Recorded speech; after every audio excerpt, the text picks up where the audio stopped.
Assalamualaikum warahmatullahi wabarakatuh. Selamat datang kembali di Rio Sport. Kita awali edisi kali ini dari seputar persoalan larangan pengibaran atau pemasangan hal-hal yang berbau dengan bendera atau negara Palestina, khususnya bendera Palestina ya, di pertandingan Liga 1. Bahkan ada klub Liga 2 yang udah didenda lantaran memasang bendera Palestina. Oke, dalam aturan FIFA memang tertulis tidak boleh memasang sesuatu yang berbau politik dan agama, atau istilahnya SARA dalam sepak bola. Dan dalam peraturan LIB pun serupa. Tapi kenyataannya memang ada di beberapa pertandingan Liga 1 yang tim ini atau pendukungnya mengibarkan atau memasang bendera Palestina. Ini sebenarnya serba salah sih. Di satu sisi mungkin yang membentangkan bendera Palestina ini tujuannya bukan politik, tapi cuma sebatas dukungan moral terhadap Palestina yang memang tengah ditindas oleh kekejaman Israel. Tapi apakah aturan FIFA ini sudah benar? Sementara FIFA sendiri yang melarang atau membuat peraturan ini justru seolah-olah pro pada Israel. Buktinya ketika sepak bola Palestina diserang oleh tentara Israel, FIFA sama sekali tak membekukan sepak bola Israel. Bahkan Israel boleh ikut Piala Dunia. Dan ketika perang Ukraina dan Rusia pun FIFA ini seolah mendukung atau pro pada satu pihak. Lalu apakah itu juga bukan politik? Dan kalau dibilang FIFA ini pro pada kafir, ya kami setuju. Sebab FIFA melarang pengibaran bendera Palestina, tapi FIFA nggak melarang bagi tim yang menggunakan atau mengibarkan bendera Israel. Contoh klub Chelsea yang secara terang-terangan mendukung Israel, tapi tak ada tuh hukuman pada Chelsea. Tapi kenapa setiap atribut Palestina itu dilarang? Di sini kami mohon maaf jika kami agak kasar, tapi di sini kami membangkang pada keputusan FIFA. FIFA nggak lebih dari kafir yang membanggakan kekejaman di dunia. Jadi kami dukung bagi siapapun yang akan membela atau membawa atribut Palestina. Sebab jelas terlihat dunia pun seolah tak peduli pada Islam, dan kami sebagai muslim tak mau saudara kami ini diinjak-injak. PBB dan semua badan dunia antek-antek kafir yang justru menginjak-injak Islam. Maaf kalau kami melenceng dari sepak bola.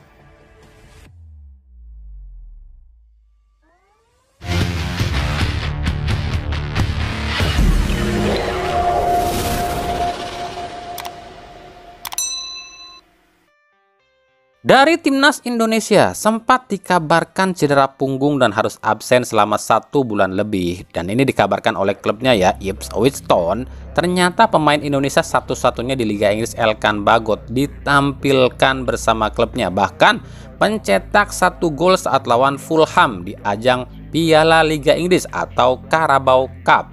Meskipun kalah 1-3, namun Elkan Bagot tercatat dalam sejarah sepak bola Inggris sebagai satu-satunya pemain Indonesia yang berhasil mencetak gol dalam ajang tertua di benua Britania Raya, Carabao Cup. Di sisi lain, dengan pulihnya Elkan ini membuat Sintayong ini sedikit lega, sebab tak perlu pusing lagi dalam mencari pemain untuk menggantikan Elkan dalam menjalani ajang kualifikasi Piala Dunia 2026. Di sisi lain, lawan kita di ajang kualifikasi Piala Dunia 2026 dan Piala Asia, Vietnam, kabarnya tengah menyeleksi sejumlah pemain asing dan keturunan untuk dinaturalisasi. Dikabarkan oleh media Vietnam The Tao, Federasi Sepak Bola Vietnam membutuhkan setidaknya 20 pemain asing dan keturunan untuk dinaturalisasi. 20 cuy. Kebanyakan yang dinaturalisasi itu adalah pemain keturunan Amerika dan Inggris yang memang ini adalah tempat penjajahan dulu ya saat invasi Amerika ke Vietnam. Dan juga Vietnam ini tuh mencoba mencari atau menyeleksi pemain-pemain asing yang sudah lama bermain di Liga Vietnam. Nah kan kemarin-kemarin aja nyinyirin Indonesia, katanya gencar banget naturalisasi. Sekarang ikutan kan.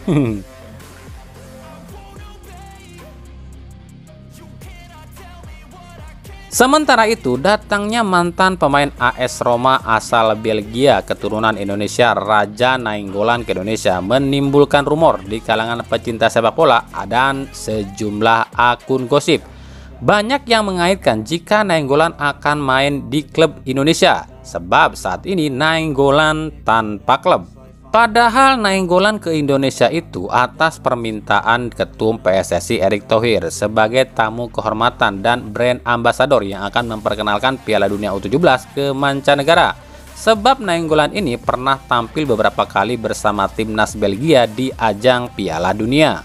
Dengan usia 35 tahun, memang bukan usia yang bisa dipakai lagi jika harus bermain di Eropa.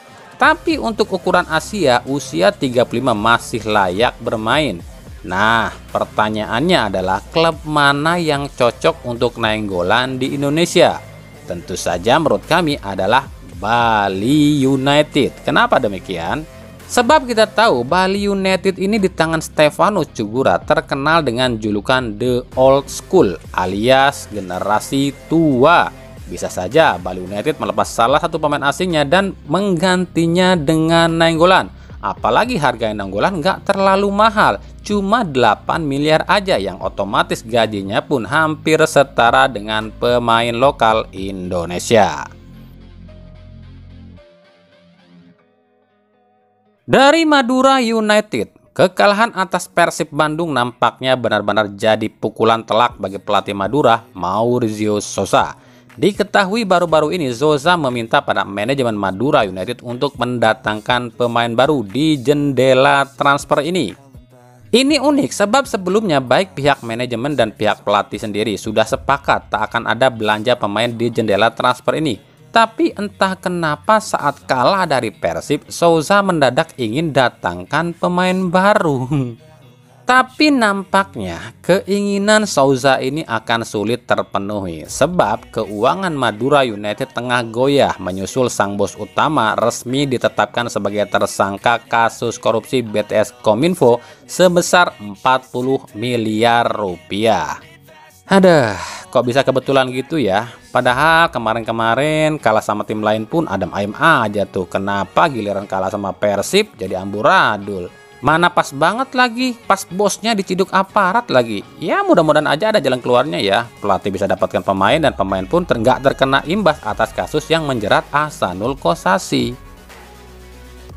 19 gol malam sekarang. Ya, 9. Persita Tangerang resmi mendapatkan ex-striker timnas U19 asal klub Persik Kediri Randy Juliansyah. Randy didatangkan Persita dengan status pinjaman hingga akhir musim dengan opsi permanen. Selain Randy, Persita pun masih tunggu keputusan manajemen Persebaya untuk bisa membawa pulang Wildan Ramdhani dan Yohanes Kandaimu. Dua pemain ini pun kabarnya akan didatangkan Persita dengan status pinjaman dari Persebaya.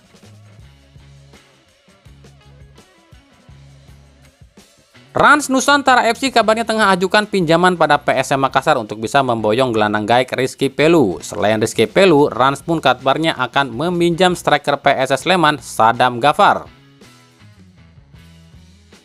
Di sisi lain sempat dirumorkan akan ke Persela Lamongan. Manajer Rans Hamka Hamzah memang turun gunung dan main lagi di Liga 1 sebagai pemain.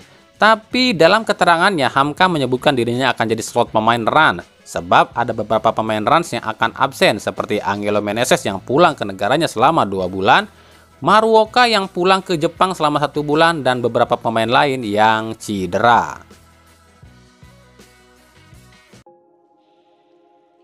Oke, sebelum kita lanjut ke pertransferan lainnya, kami mau sedikit bahas nih soal regulasi Liga 1. Nah, dalam regulasi Liga 1 atau liga manapun ya, jika seorang pemain sudah main di klubnya terdahulu, maka jika sudah nggak bisa lagi main di klub lain dalam satu kompetisi. Karena otomatis pemain tersebut kan udah terdaftar sebagai pemain klub tersebut. Kita ambil contoh aja nih ya, pekan 18 dan 19 ini kan udah masuknya tuh putaran 2 kan. Otomatis pemain yang udah main di pekan 18 dan 19 ini udah nggak bisa main di klub lain di Liga 1. Sebab udah terdaftar dong di klub itu kan. Tapi gimana kalau ternyata pemain A misalnya nih ya, udah main nih di klub A, tapi ditransfer ke klub B, tapi di klub B malah dimainkan. Ini kan harusnya melanggar regulasi dong.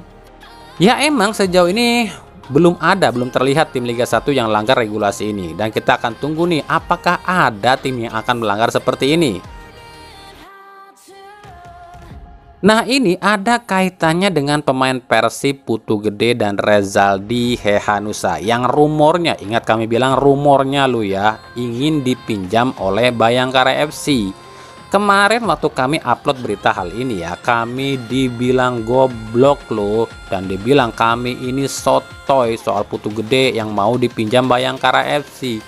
Aduh, mau dibalas bilang goblok salah, tapi emang dia goblok.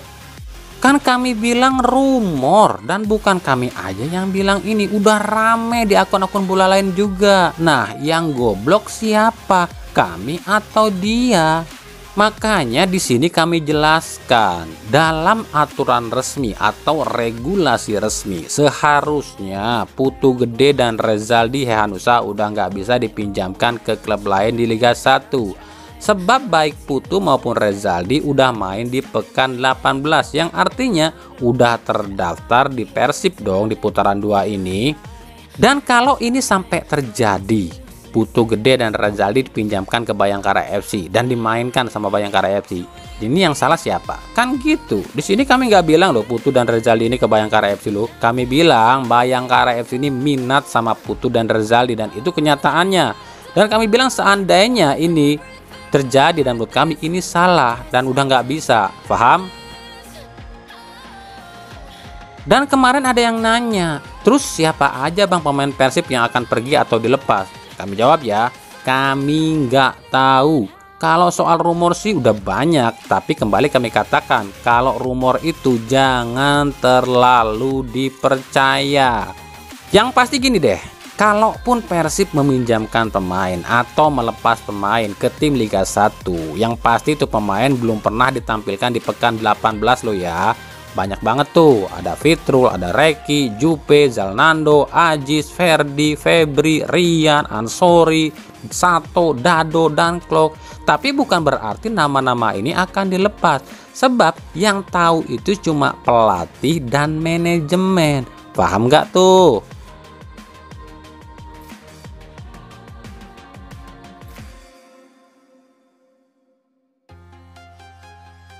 Oke, lanjut ya, kita rekap aja pemain-pemain yang udah resmi. Ingat, ini udah resmi, bukan rumor ya. Kalau rumor nanti nyusul aja belakangan deh. Yang pertama, Borneo FC resmi melepas Arya Gerian ke PSIM Jogja dengan status pinjaman. Kemudian Borneo pun melepas J. Lego Seling dan menggantinya dengan William Pluim. Yang kedua, Persib Bandung resmi melepas Erianto ke PSPS Riau dengan status pinjaman. Yang ketiga, PSIS Semarang resmi melepas Wawan Febrianto ke Malut United dengan status bebas transfer. Yang keempat, Persebaya melepas Alwi Slamet ke Malut United dengan sistem transfer, Ferdinand Sinaga ke Persiraja Banda Aceh dengan sistem pinjaman, Rizky Duian ke Persiba Balikpapan dengan status pinjaman, dan Denny Agus ke Deltras FC dengan status pinjaman. Yang kelima, PSM Makassar resmi melepas William Pluim ke Borneo FC dengan sistem transfer. Kemudian melepas Kiki Linares dan mendatangkan Victor Mansaray, dan juga mendatangkan Irfan Nanda dari PSS Sleman dengan status pinjaman. Yang keenam, PSS Sleman resmi melepas Dery Rahman ke PSMS Medan dengan status transfer, melepas Rezin Diop ke Persiwar Waropen dengan status pinjaman, melepas Irfan Nanda ke PSM Makassar dengan status pinjaman, dan melepas Keisano ke Sada Sumut dengan status pinjaman. Yang ketujuh, Persita Tangerang resmi melepas Arif Satria ke Persiraja Banda Aceh dengan status pinjaman, dan mendatangkan Randy Juliansah dari Persik Kediri dengan status pinjaman. Yang kedelapan, Persikabo resmi melepas Alvin Tua Salamoni ke Persela Lamongan dengan status pinjaman, melepas Rifki Hidayat ke Persijap Jepara dengan status pinjaman, melepas Munadi ke PSMS Medan dengan status pinjaman, melepas Guntur Triaji ke PSMS Medan dengan status pinjaman, mencoret Rafael Conrado, mencoret Nikola Kovacevic, dan mencoret Jose Varela. Sementara yang didatangkan adalah Kevin Aleman asal Kanada, Bakayoko asal Prancis, Pedro Augusto asal Brazil, Mihat Kaungkan asal Myanmar, Chacha Basilio asal Brazil, dan Fajar Ginting dari Deltras. Yang ke-9, Persik Kediri melepas Randy Juliansah ke Persita Tangerang dengan status pinjaman dan mendatangkan Mizwar Saputra yang tanpa klub.